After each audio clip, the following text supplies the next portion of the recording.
so as we started digitizing these old photographs and old records, people really got interested in kind of identifying family members pictured in the photographs. So for example, this was a picture of a tavern, an African-American owned tavern in Champaign, Urbana. And so we have people commenting. So before that, it was the Poole Hotel owned by Robert Poole, my great-great-granddaddy. And then another woman says my dad was best friends with a man. And then that prompted the first woman to post a picture of the 1930 census showing her great-great-granddaddy. So as we did this digitization of local history, people really got interested in kind of finding how their family history kind of intersected with the location. So family and local history were really bound up together. So what I see as public libraries as kind of cyber organizers that bring together personal history, family history, and community history, and trying to find intersections between how these types of engaging with the past and how technology can help people find the connections between their own family's history and the histories of towns and histories of people. So this is something that public libraries have been doing since the beginning of the profession. So I've been doing some historical research, and way back in the late 19th century, shortly after public libraries came into existence, you see things like in the library journal, someone wrote, "The public expects public librarians to be best informed on matters of local genealogy."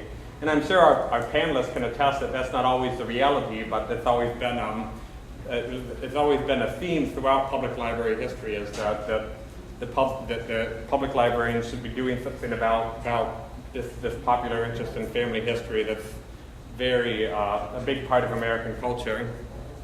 So how is this kind of changing in the 21st century, where we have Ancestry Library editions subscribed to by hundreds of libraries around the country? We now have this genetic genealogy that is kind of transforming a lot of what it means to do genealogy. And so then we have things like Denver Public Library digitizing a ton of local history and trying to encourage people to use their digitized historical sources for family and local history research.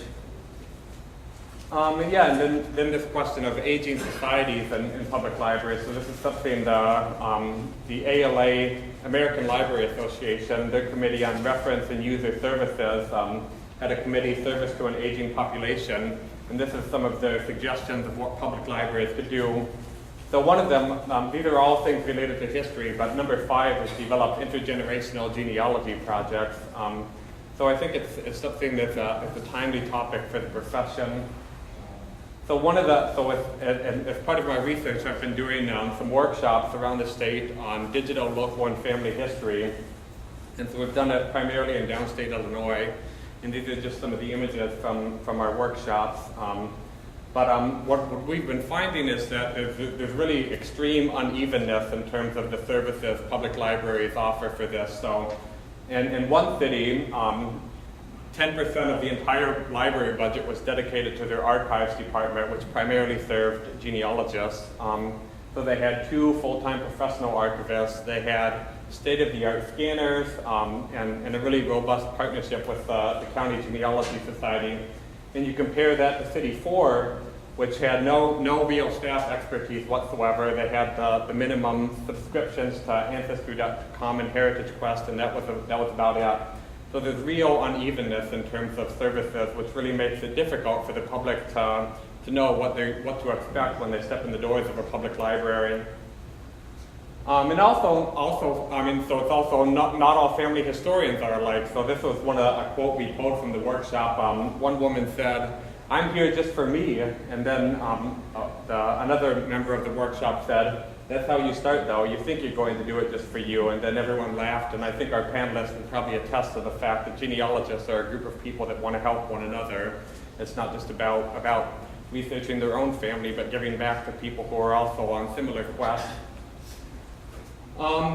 And I think I could say a little bit more about this, but I don't want to dominate too much of our time, so I might come back to some more of our findings from this workshop. But I think for now, I'm gonna just turn things over to our panelists, and I can say a little bit more during the Q&A about some of the research that I've been doing. So I think Caron, would you mind starting?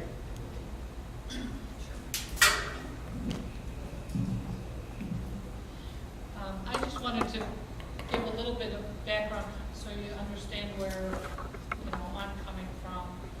I grew up in the libraries. I like to read, so I spend a lot of time in libraries, and I now also have volunteered in them. I actually worked in one when I was a student and memorized the Dewey Decimal System. And then lately I have been working by either giving lectures in genealogy or utilizing the libraries. And I think I read somewhere that the libraries should be the new community center in terms of bringing people together. And in some cases, building new libraries, they really are doing that, and it's very impressive. Unfortunately, my home library is number 4 on your list. And I have tried everything I can think of to get them to be more active. I've volunteered, I've given speeches for nothing there. I've offered to help them organize things.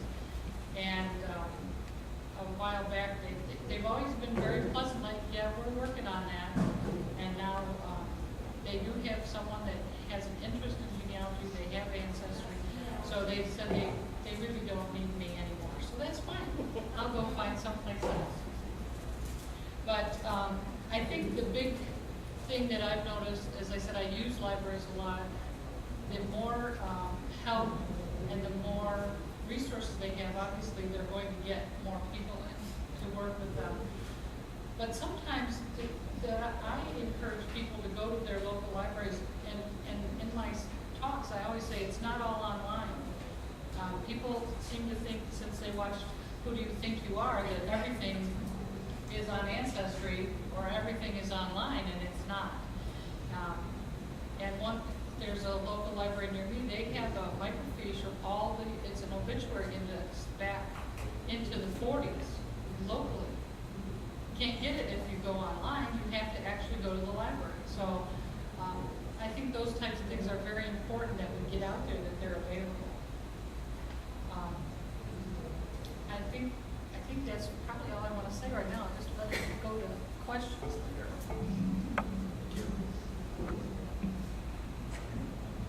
Good afternoon, I'm Paul Holmes, and just to piggyback on a statement Caron made about who do you think you are, it was because of who do you think you are, I was able to secure documents on my third great grandfather from Barcelona, Spain, because the Mexican American actor who was on last season, first one, they talked to a professor, and I thought it was Madrid, and so I contacted him because I found out he's actually in England.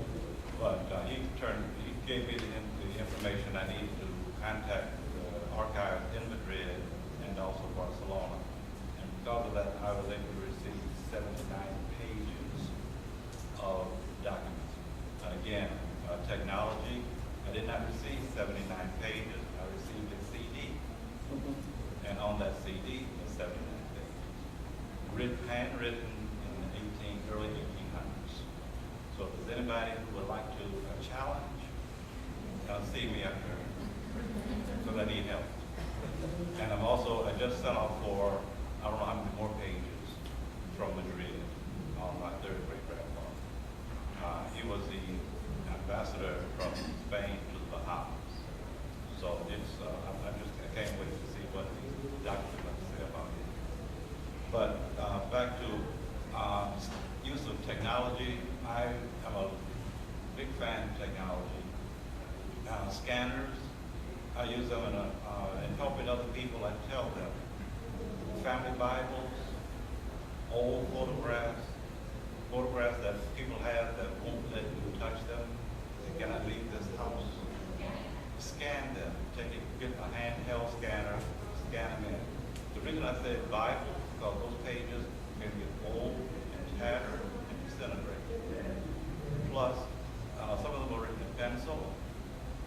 some in ink will fade, pencil fade. The soap screw the page. So with that, I put them in a PDF file, and then I can enlarge them 400 times. I can pull out that faint writing on that photograph. You can see people who are in the background that you couldn't recognize just looking at a little 3x5 picture or 3x3. But you enlarge it and you can see more detail. And plus, you're not handling the original documents. They can be kept safely in a non-archival, non-acetate papers, so they can be preserved. But scanning is very important to me. But if you go to an archive and you want to scan, give permission. Because sometimes those documents they have are extremely sensitive to light, and you don't want to damage that light. So it's best to ask and give permission before you scan anything in an archive. Another aspect is the cloud. Now, this is something, I won't say relatively new, but it's been out there. But I was a little leery. We discussed this at our Alabama study group about using the cloud. And we were leery because of the security issues. I've been reading up on it, and it is getting better. Your major internet providers, Google, Amazon, and then they all have clouds. And I myself have started using a Google Cloud just for a few documents. And come to find out, by using this, I'm saving space on my hard drive. So once you put the document in the cloud, it comes off your hard drive. Because the cloud is anywhere other than your computer. It's on a server somewhere in this country or another country. But then you can retrieve that document from anywhere. All you need is a connection to the internet. So it's not something that you're tied into. You have to take a program with you, to assess documents. So the cloud is taking hold. But what will happen in 20 years from now? It may be the firmament, the story. We don't know. We didn't know about a cloud 30 years ago. Also, when you have data backup, backup. But how many remember the floppy disk? See, some of you don't. See, that shows just how young you are. Just not old enough to that's all. How many remember the zip drive? Okay, and the tape. All those are gone. They are history. If you store your documents on a flop drive or a zip drive, you can't access them anymore because they don't make computers with those abilities. So you have to make sure that when technology changes, you have to change your backup mode as well so that you can keep current. And as I said, in the next 20 years, the CD may be gone. There may be something else. There was one time talking about bubble memory. So who knows what it's going to be. But those are the type of things that I look at, and in helping people, I always try to tell them to document. My sister did genealogy for about 17 years. She turned over to me. Nothing was documented. But I went about documenting everything she had given me, and now I'm documenting praise. But this is what you have to do in order to prove what you have. And I want to finish with this one last statement. Again, as Caron mentioned, don't believe everything. The census is not gospel. Amen. You cannot. You have to have other documents to back up that information on the census. So with that, I want to turn it over and talk to you later on. I'd like to echo and support the comments that have been made so far. Really excellent insights about how to use it. I can try, yeah. But how to use technology effectively. I'm coming here to the panel from the representative of the local branch library, as was mentioned, of the Church of Jesus Christ of Latter-day Saints, as often known as the Mormon Church. We have a big library you've probably heard of in Salt Lake City, and granite vaults holding microfilm. Maybe you've seen images of that. We have a very modest little facility which has some good collections for local historical research in Chicago, but also allows you access to the vast resources that are available in Salt Lake. As I look at how I've come to get involved in genealogy and what it's meant to me over the years, first, it's fundamentally a one-on-one or one-on family member kind of thing. It's not about technology. It's about people who I'm trying to form a relationship with. Very much an in real life kind of meet space sort of thing, as opposed to an online kind of presence. My first introduction to genealogy was from my wife. She took me to our library at the university where we were attending. They had a genealogy collection, and she showed me where my great-great-grandfather's obituary was in the New York Times. He happened to have fought in the Civil War, and there was an interesting description of some things he'd been involved in. He was involved in a famous retreat as part of that war.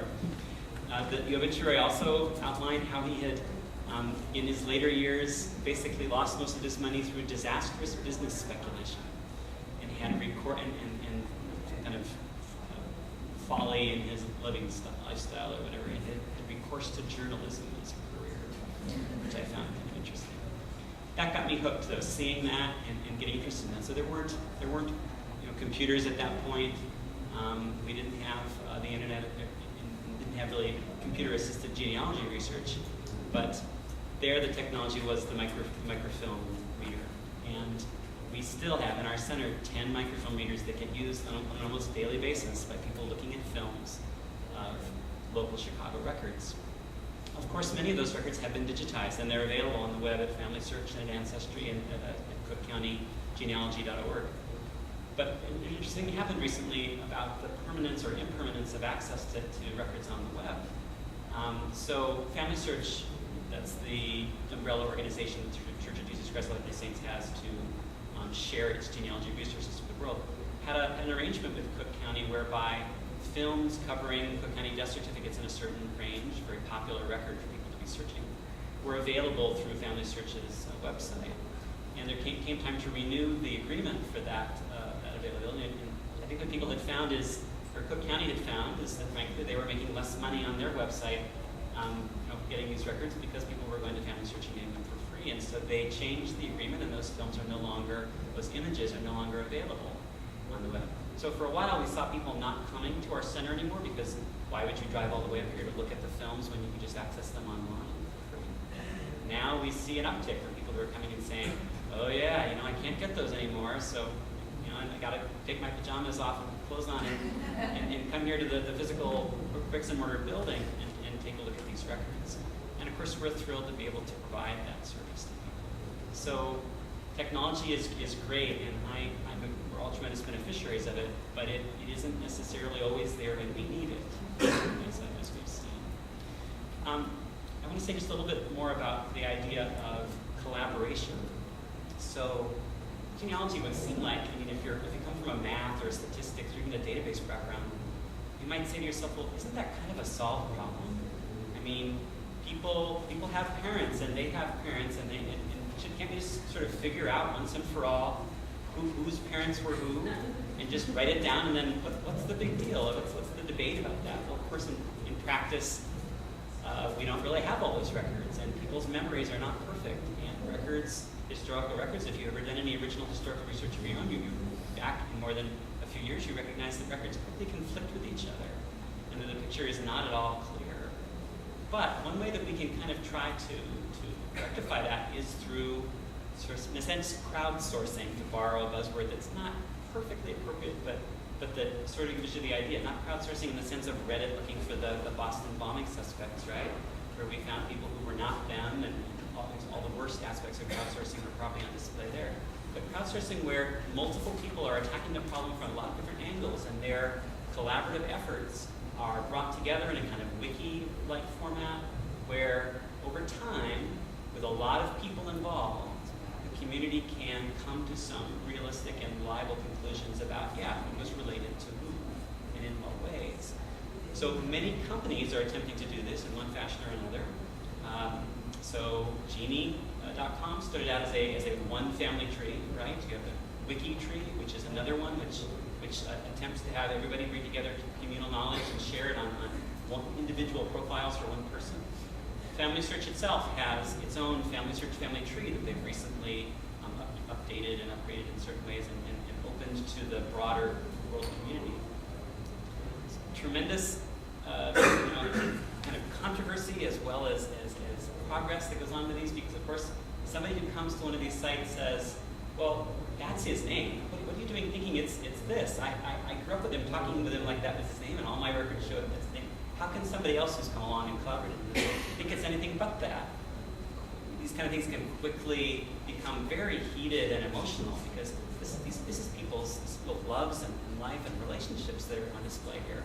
But nonetheless, the process facilitated by technology, facilitated by the internet, and by the idea of wiki-like structures, communal editing structures, can lead us, I believe, to a better understanding of how we are all related.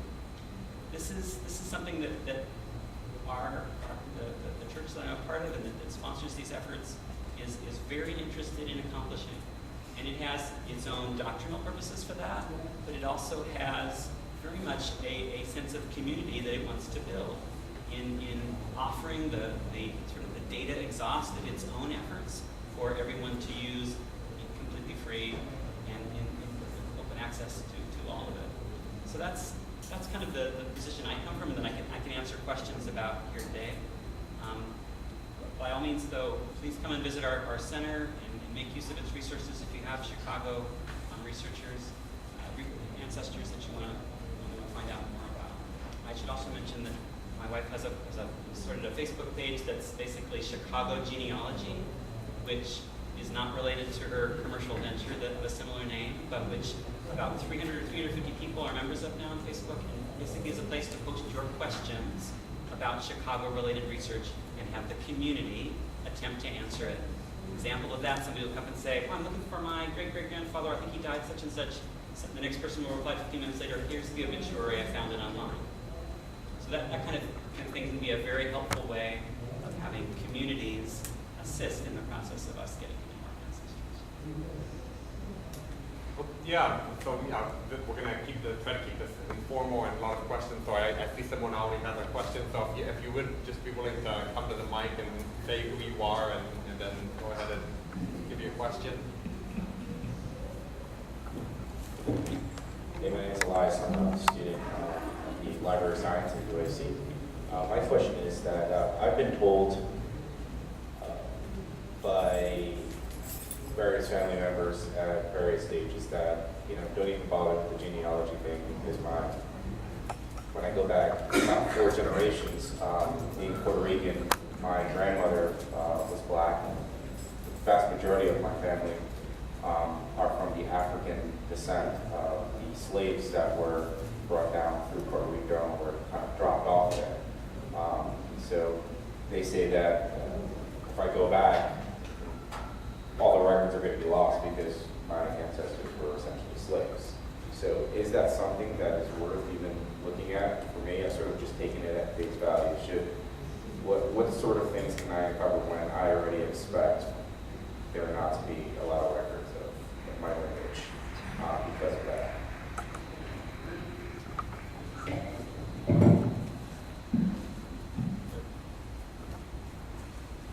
Because of my connection to Nassau, a lot of the Britain had a lot of control in the Caribbean at one time during slavery. The British Archives have published I won't say all of them, the slaves that were held on the plantations in the Caribbean. So as I mentioned about my third great grandfather, I found out that he had slaves.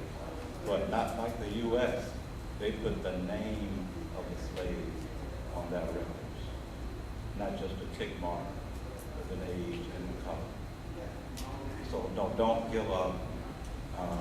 Go to the Caribbean genealogy section. You'll be able to hopefully find from Puerto Rico or any other island down there. But the records are there. They are available. They are coming online. I just found out about maybe 6 weeks ago about the slave holdings in the Bahamas. So do not give up. And please go back to foraging.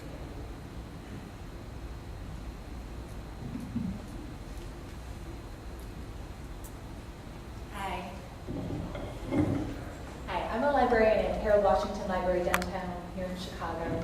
I work in historical newspaper research, so I've been, I feel like a touchstone for genealogy researchers, and I'm working on a project with the revision of the Chicago Public Library website, specifically on our Chicago-related collections. And it's a pet project of mine to try to create a tutorial for using Chicago Public Library's resources for genealogy researchers. So the kinds of things I have in mind are making sure that people know about, of course, the databases we subscribe to, your Ancestry and Heritage Quest, but also understanding how to use the microfilm that we have, how to search obituaries, what newspapers we have, who people at the library who are staff who are particularly interested in this. The fact that we have microfilm scanners so that you don't just have to print from microfilm, but you can make digital files of items on microfilm. And so what I'd love to hear from you is what have you used, or what would you, what have you used at Chicago Public Library, maybe that I haven't already mentioned, so that I can make sure I include it in this tutorial. And what kinds of things have you maybe not found when you were using Chicago Public Library or your local library that we can try to develop so that as we build this tutorial going forward, maybe the next revision will have something better for you. Does that make sense? Great.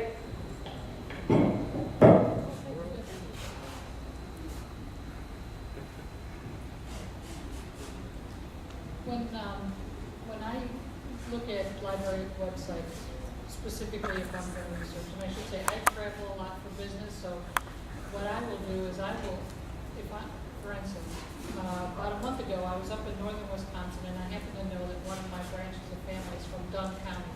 So I looked up what the Dunn County resources were, the libraries, archives, etc. And the University of Wisconsin Stout have the archives for that area. And the best thing about them was their customer service. Okay, I was able to go through they get an index, which was great because I found some items that I wanted to look at. I sent them a note and I said, I'm going to be in the area, what are your hours, when can I come, etc. They answered almost immediately. And then they said, if you send me, her name was Robin actually, it wasn't they, it was Robin. She sent me an email and she said, if you send me the list from the index that you're looking for, I'll have them waiting for you when you get here.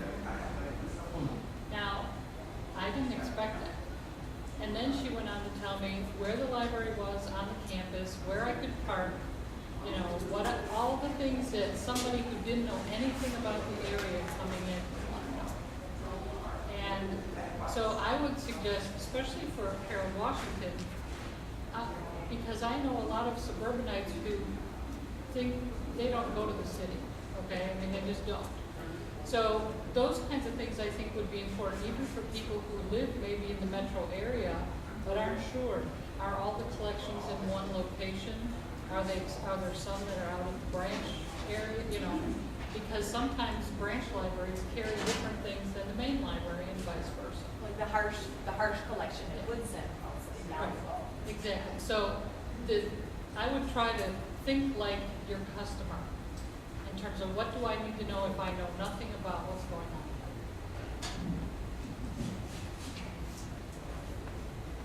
In my use of the Chicago Public Library website, I find it just getting on is a bit cumbersome to get to the genealogy sections, the newspapers particularly, because I'm really interested in the Chicago Defender, because it was a national paper. A lot of people don't realize that. But I found a lot of history about Mobile, Alabama, my home, in the Chicago Defender. In fact, my great-grandfather, I found his obituary in the Chicago Defender. I had never seen it. No one had a record of it, but there it was. But when you get to the home page for the Chicago Library, it doesn't really say genealogy, archives here, the paid newspaper section. So you need a little more user-friendly. I can assure you that as part of this project of redesigning the website that'll launch in September, highlighting these kinds of unique collections we have is a big priority in what we're doing. I haven't done personal research of my own at the Washington Group. My wife, who's more the professional genealogist in our family, has. And some of the collections that she's used have focused on firefighters and policemen. So if I'm not mistaken, there are records of who was a firefighter at a certain time, or there's rosters or something like that, or perhaps people who died in the course of serving as firefighters or policemen. Our government publications department has a clipping file, I'm guessing. Maybe That that's sounds what it right, was. something along those lines. And so basically she does genealogy for people, and people ask her questions that she answers, for free online and in a number of other forms. And often people will say, supposedly my great-grandfather was a fireman in this period of time. I think this happened to him.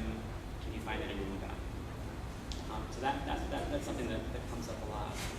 Another thing that will show up is I have a picture that supposedly shows one of my ancestors in front of their shop.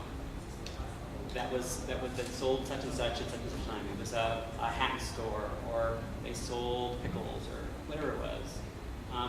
So city directories. I understand that Fold 3 and a number of places have those, but just a way of looking not so much at marriages and births and deaths, because there's other places to get those, but at the local neighborhoods and the businesses and what people did for a living. Right, That kind of, below the surface of genealogy is stuff that's actually really, really crucial to building a picture of what your people were really like. That kind of thing, I know the library has, and I've seen people use before, and again, isn't obvious to a first-time visitor that they might want and benefit from tremendously. Thank you all. Just kind of yell out from here. Another thing you might want to consider are sandboard maps. We have them on the website. Okay, because NYC has a good collection of digitized sandboard maps as well, so links to other institutions in the area. Well, actually, I'm asking my own question now. So as I said, kind of at the beginning, so I got really interested in family history and family history services because I'm really interested in local history, the history of places and how people develop relationships to places through their family and through their kinship ties. So I'd be interested in knowing from the panel or anyone from the audience, kind of like, how do you go about not only like that deep social history, like how do you find out not only about your relatives' lives, but what are some strategies you use to find about the places where your family members have lived in the past? Could you talk a little bit about that, please? So before there were these sites that allow you to basically see kind of Google Street View for the 1800s, right? I mean, there are such things for certain communities, mostly for bigger cities. But before there was that, there was Drive There. And again, that's not very technology aided, but I have tremendously fond memories with my wife of driving through, the New Jersey countryside, looking for some of my Traffords in little cemeteries, in tiny little towns there, but also of at about 10:30 at night in the dark, pointing the headlights of our car at the tombstones of this overgrown cemetery in Greene, New York, which was somewhere near my wife used to go to vacation Bible camp or something like that. And that's how she was aware that it existed, but it turned out she had an ancestor in that cemetery who we found at this ridiculous hour of the night. It's scary to drive around this place. But you get a sense from being there for what it was like, where they lived. You drive by the same four corners in the little town that they interacted with, where the store was, that they went to do things where the post office was, or the church. And as you do that, it's just inevitable, it seems to me, that you get a sense, not just in some supernatural way, but you get a sense of who they were and what they were like, because many of these communities, candidly, they haven't changed a whole lot in 200 years. So anything that can facilitate that is really helpful, I find. So far, that's really a get out there on your own thing, but if you can document it, if you can video, put that up, to the extent we can do that, we're able to share that experience with people who can't get there. going back to the newspapers, the society columns, and the old newspapers, just about all had society columns. Who married, engaged, baby born, death, socials, party, who attended, what they ate, what they wore. This will give you a good indication of what life was like around the time. Looking at the old high school that it attended, or the church. Newspapers, particularly local newspapers, would carry a lot of detailed information about what was going on at that time in history.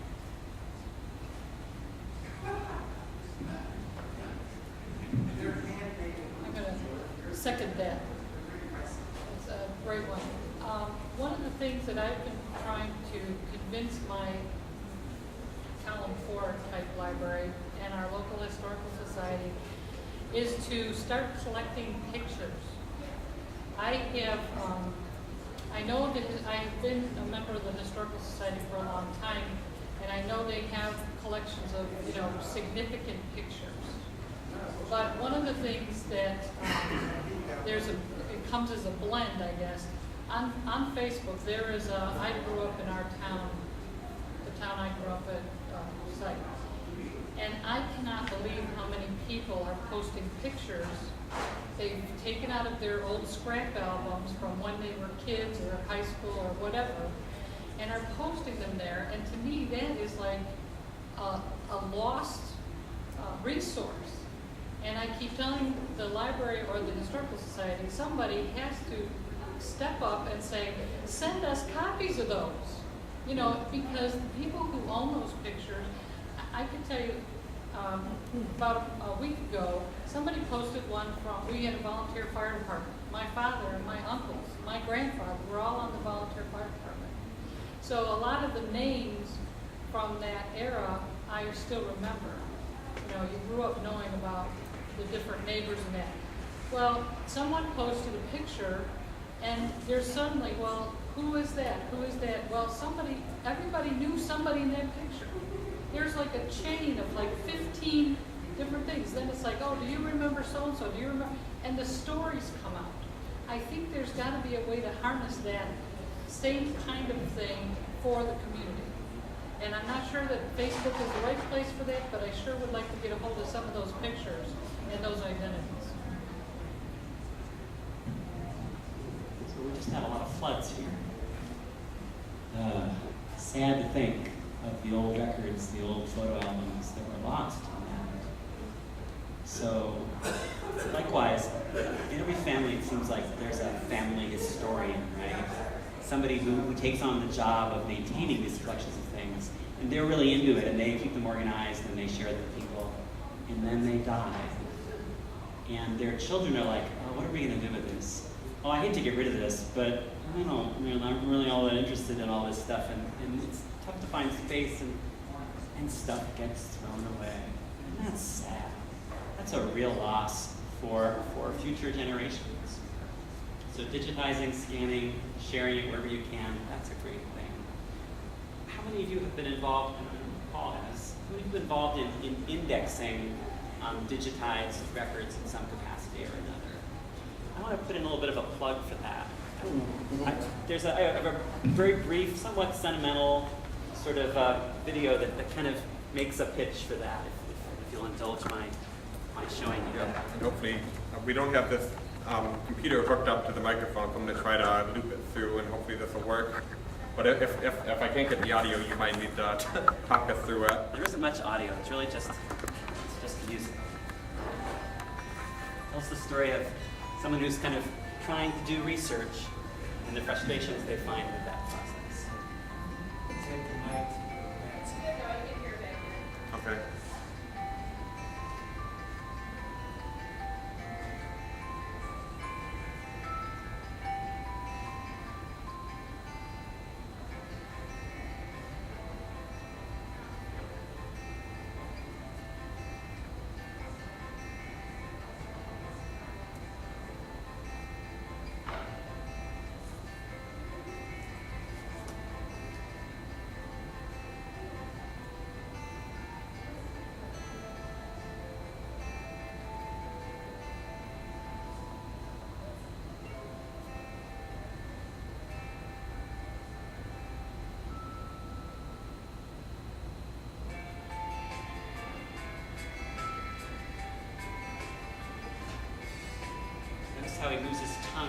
genealogy research.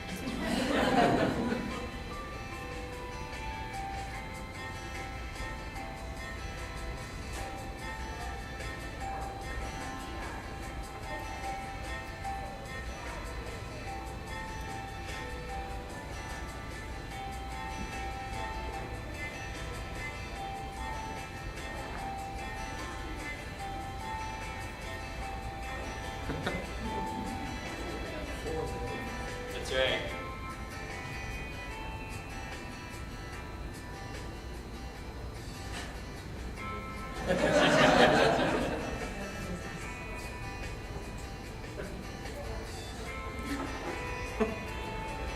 Yeah.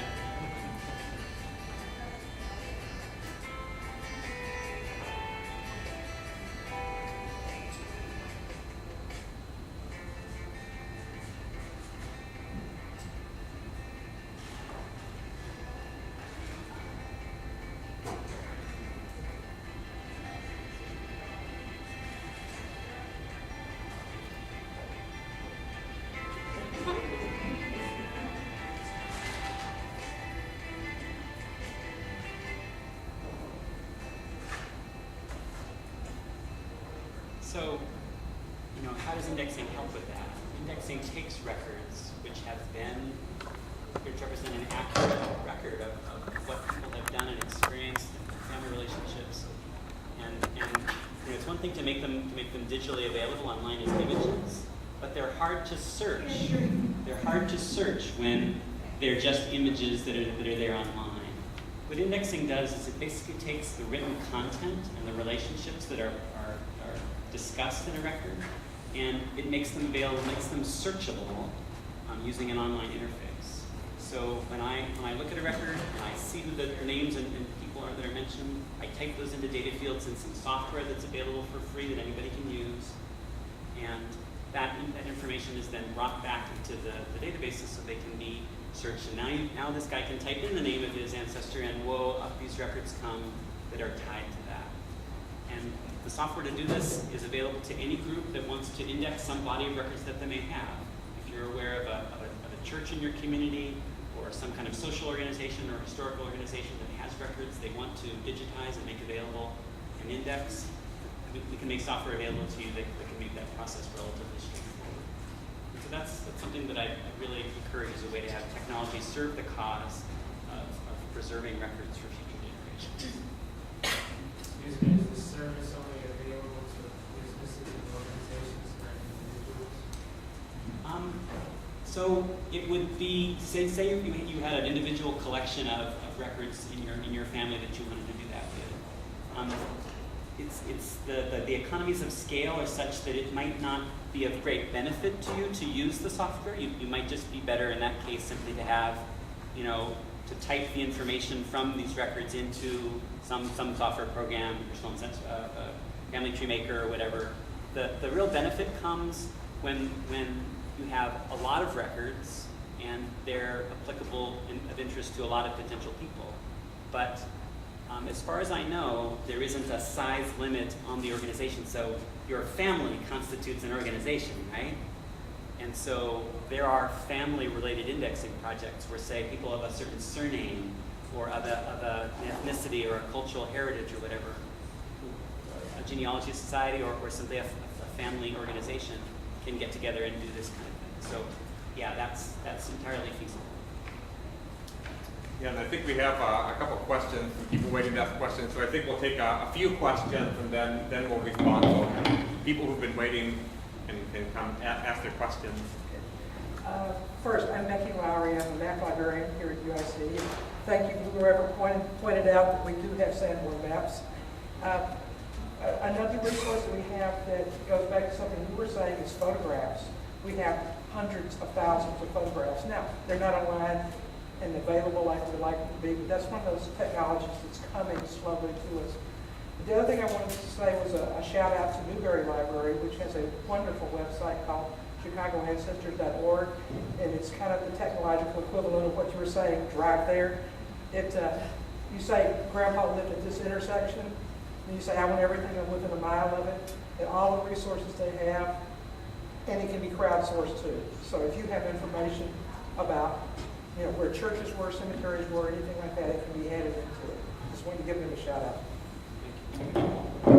That's a great point. And what often happens when people come to our center is they say, my ancestors were Polish, or they were Catholic, or they were Czech, or whatever. What church did they probably go to? And that's a lot of churches in Chicago, right? So how do we answer that question? And that's one of the first places that we go is that site and its resources and maps related to that kind of have plotted, they're in books and on websites, where the church was given a street address. So if you found somebody in a census or a city directory and you have some clue for where they were, then we can say, here are the 3 churches that were within close distance to that, and that's where you might start your search for records.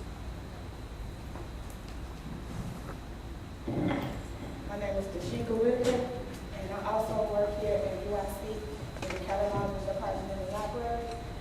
And you all kind of touched on some of the things I had wanted to mention about Facebook, that a lot of people do give a lot of history over Facebook.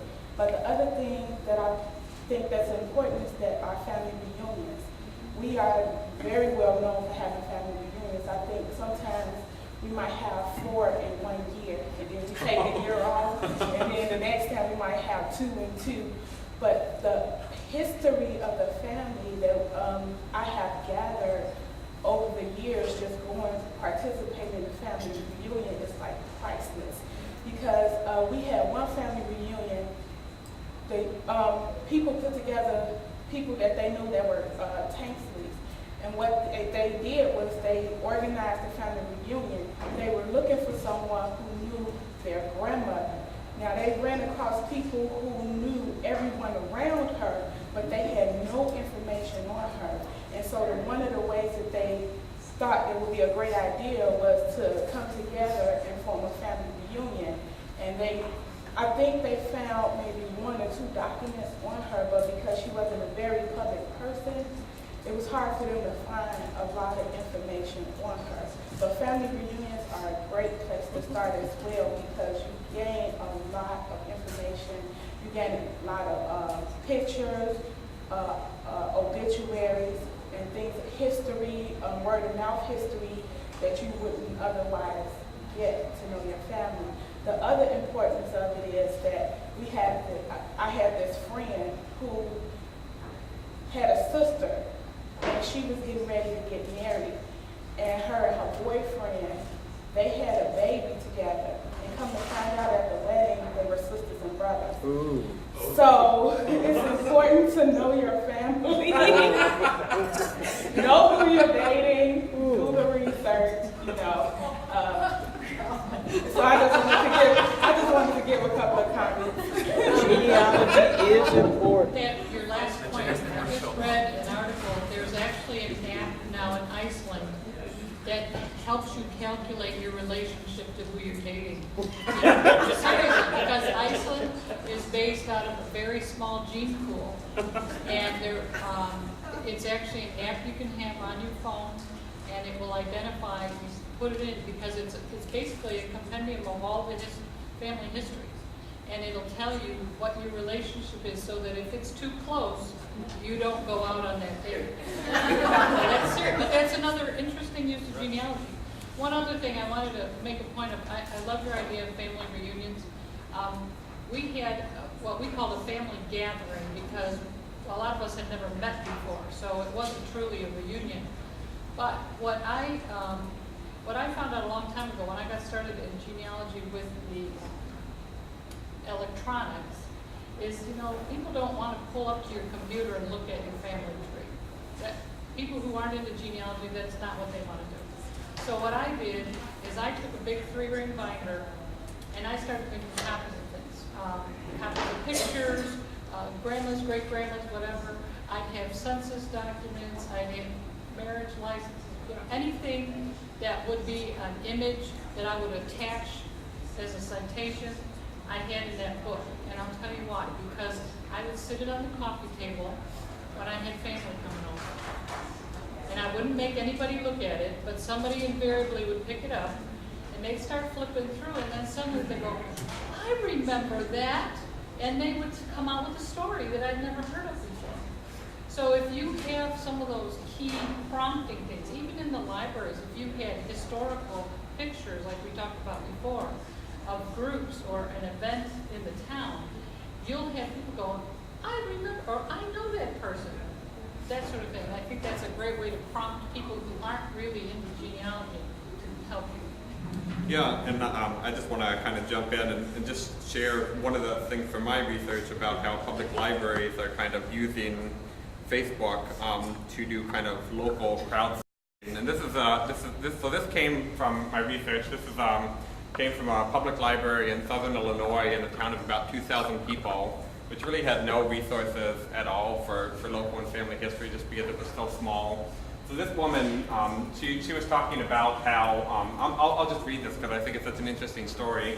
So she said, Facebook was great because I was able to post pictures from our public library collection, and immediately people start responding, and I was able to identify people in the pictures and locations. And it's amazing what people are willing to research for you free of charge from their recliner in the living room. And it also has created from this a small group of people in the local community who are willing to help create a big display at the library. I made a Facebook group in honor of my mother on her birthday. So again, we see local and family kind of blending together. And there's nothing that will grab young people's attention than pictures of their parents at a child's age. So this other woman says, I'm kind of anti-Facebook, but I'll think about it. And then the public librarian goes on to say, I was too, but now I'm one of their biggest cheerleaders just because I have seen the power of Facebook. I started a pledge drive on Facebook, and people on that page donated $5. And then within 11 hours, I had the money needed to purchase a local historical object for the library that I found being sold on eBay. So this is kind of, this is the reality. This is kind of what public libraries are dealing with in small town America. And so they're finding ways to kind of use the resources that are available to kind of string things together and make things work. So this is, so we have the large scale crowdsourcing that the Church of Latter-day Saints, but we can also have crowdsourcing of a type that happens at family reunions when people pull out scrapbooks. We have these local crowdsourcing initiatives of a sort. So, I think it's just kind of, I'm always amazed at what people are able to do. So, any other question? I'm short, so I'll need the mic. My name's Amy, and I am a student at Gissels down in Champaign. And I'm also a teacher in Central Illinois in a K-12 school district, and I also work in the school library there. What, as a teacher and school librarian, can I do to encourage children 5 to 18 years of age to get into genealogy or to research their family history?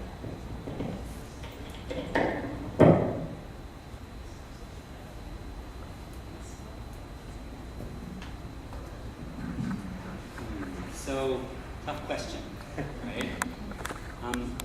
We have been pushing this very strongly with our youth in our community, and we find that when we emphasize the electronic tools, they tune in quite a bit.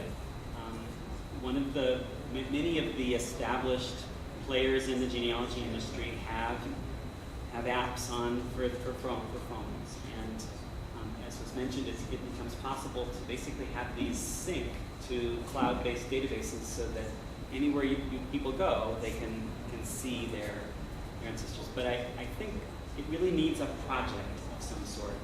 I'll tell you something that we did at one point that helped a little, and see if it's somewhat relevant to you. We had a cemetery, not the deep dark one that I mentioned earlier, that was more in our community, and we organized about 30 kids to go and clean it up. It was kind of overgrown, and all we did was cleaning. We didn't record, transcribe anything from cemeteries at that stage, but kids got to know that, and it was sort of a spooky adventure, right? There was refreshments afterwards, whatever. Years later, one of the young men in that group became interested in doing, turns out it was an Eagle Scout project aimed at that same kind of thing, where transcribing was more part of the agenda.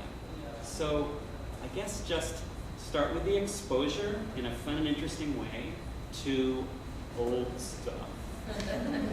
So bring it in, artifacts or whatever. Maybe just resources from what the staff of the school already has. A display in a corner of the library that takes a well-known teacher and shows some old stuff about them when they were the same age as the kids getting involved in it. And we want to attract. Whoa, so-and-so, who really tough teacher who I sort of respect, was 14 once too, and these were the things that they encountered in health. And when you see that when young people can see that the same things they're going through now to some extent are what these old people experience too, it starts to become a little bit more of a connection. We have, again, merit badge groups come into our Family History Library quite a bit. I'm a scout leader too. Yeah, okay. So we once a year I run the genealogy merit badge, and you have a bunch of usually 12 and 13-year-old boys who are there showing me their interviews they've done with their ancestors or whatever. And some of them are there just for the badge, but some of them they've caught the vision somehow, and I think it's just because someone has helped them get along with and form a relationship with somebody old, and they're just curious about what makes those people tick and what the similarities are. So if you have somebody, sort of StoryCorps-like, who can come in and tell some of the stories of the old times and the old country, you will get a small audience, but you will get some people, some kids, who will just find that utterly fascinating. And once you do, they can sort of evangelize that whole thing to others and get them intrigued as well. But artifacts, clothing, toys, what they did in playhood. I agree with everything he said. The one thing that I found, I have personal experience with my two kids, who are both boys who are, they yawn when I start talking about family history. However, especially when they were younger, at the age range you're talking about, they had an Illinois project, and then they had their Revolutionary War period in all of the different eras. And one day one of them came home and said, "Mom, there's a kid in my class, we're studying colonial history, and they said they're related to George Washington." And I said, "Well, you're not related to George Washington, but here's some other forefathers, of yours that happen to be in the war, and we talked about." What I found is if it was a story that I could link to them somehow, that would make the difference. We went on a family trip, and we actually went to Scotland, and they were very interested in the whole, what's over there. But what really made the difference is they went assuming, and we haven't proved it, that's why I say assume, that they were related to Robert the Bruce.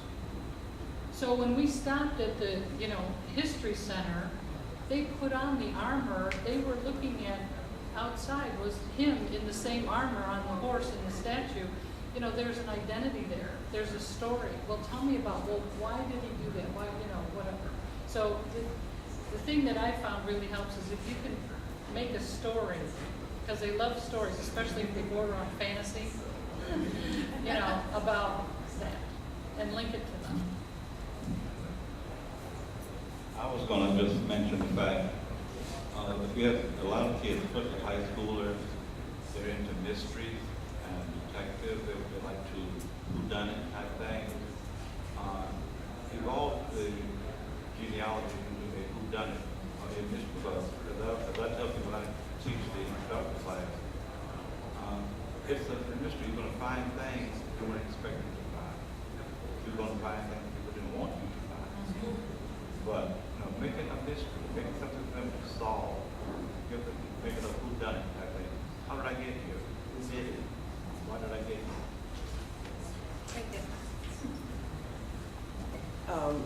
I have two questions. I'm going to roll them together, although they're totally separate. The first one is for Paul, and it relates to the cloud. You mentioned that once you store on the cloud, it's gone off of your hard drive. And I was wondering if you backed it up someplace else and then store it to the cloud.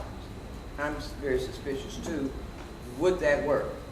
And then my other question is not for Paul. I think it's hopefully it's for all of you all and the young lady here from the library. And as a selfish genealogist, I was wondering, with all of the records that they are floating around, I use the Chicago Public Library archives a lot. I don't care that it's difficult to manipulate. I still use it. But I was just sitting here thinking about all of the other records that from a genealogical perspective, my ancestors had to deal with here in the city of Chicago once they migrated up, and how come I have to go so many places to try and get them, and whether or not the Chicago Public Library would be the correct repository for all of those historical records. School records, you know, that you folks went to school, voters registration, political activity that they were involved in through the teens and the 20s and the 30s, land records, you know, they bought a house or they had a license to open a store. My father was a taxi driver, vehicle sticker records. We were talking about the number of cars Daddy had and arguments among the siblings about when he had that 48 Dodge and what color it was and all of that. Surely there are records in the city of Chicago that ought to be centrally located.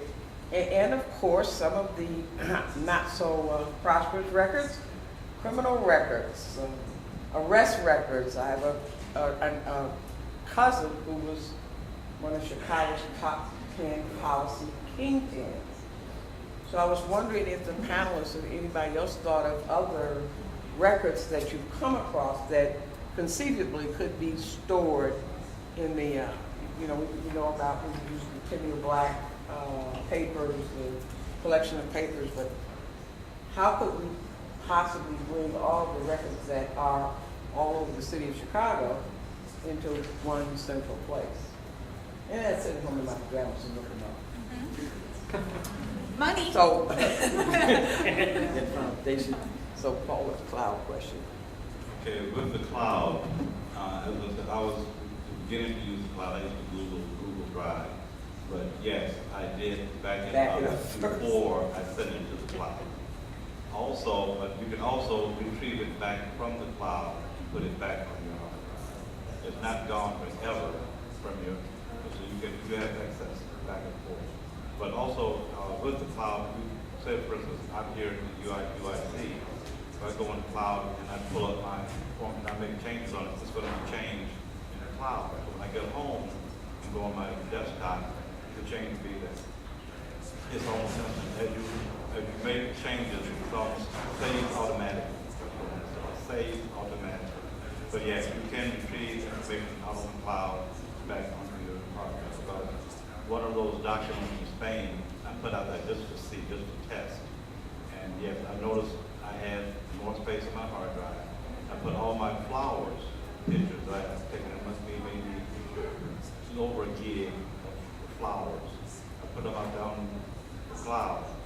I freed up a gig on my hard drive. And guess the flowers are there. All 600, 700 I'm not, doing an affiliate link to them, but Dropbox, right? So how many people use Dropbox? So Dropbox basically stores it on your hard drive and in the cloud simultaneously. It doesn't save you hard drive space in that sense. So it just, as Paul was saying, it syncs it continually between their cloud-based storage and any and all devices that you have the Dropbox folder on. So that's a way that you can kind of visualize having it in a bunch of different places as well as with cloud-based As far as I know, there's no physical media that lasts forever. In fact, tape is actually the best medium. So that I actually have half a dozen accounts. So that, especially my email, it's always saved in a second Gmail and vice versa. And so there actually tape does exist, but you can count on, especially large organizations like Amazon, to be backing up their servers so that you don't have to do this yourself. You have 3 or 4 copies. Because I have boxes of discs and floppies and 3.5-inch discs, and it's just a pain in the neck now if I wanted to access them. Yeah, and so I just wanted, we're running almost out of time here, but I just wanted to mention a resource. for everyone. So in terms of anything like personal archiving, like how do you get things last at kind of a personal or a family level? This Library of Congress personal archiving page is probably the best single resource on the internet with the most up-to-date advice. They've tried to take all of the knowledge that the Library of Congress has in terms of digital preservation and have tried to make user-friendly guides for how do I preserve this, how do I preserve that, and what kind of systems can I make sense that would make sense for me as an individual or for my family. So we are just about out of time, but I just want to thank the panelists again for being able to come and speak with us. I thought it was really great. And I think we just need to, so I think the bottom line is for libraries I mentioned have really uneven services, and really they're only going to become more even if we have more conversations like this where libraries invite people from the public to come in to try to find out what they're looking to use and say, hey, could we work together? Because there's something we can do to try to make our services stronger for everyone. Just wanted to give another pitch for Library of Congress. A picture implemented one, the county record from Sweden, and it was only in one college in Minnesota, of course, and the Library of Congress. They sent it. She was allowed to look at it only as reference, but they didn't charge anything for that service. Yeah. And she was, of course, extremely happy about that.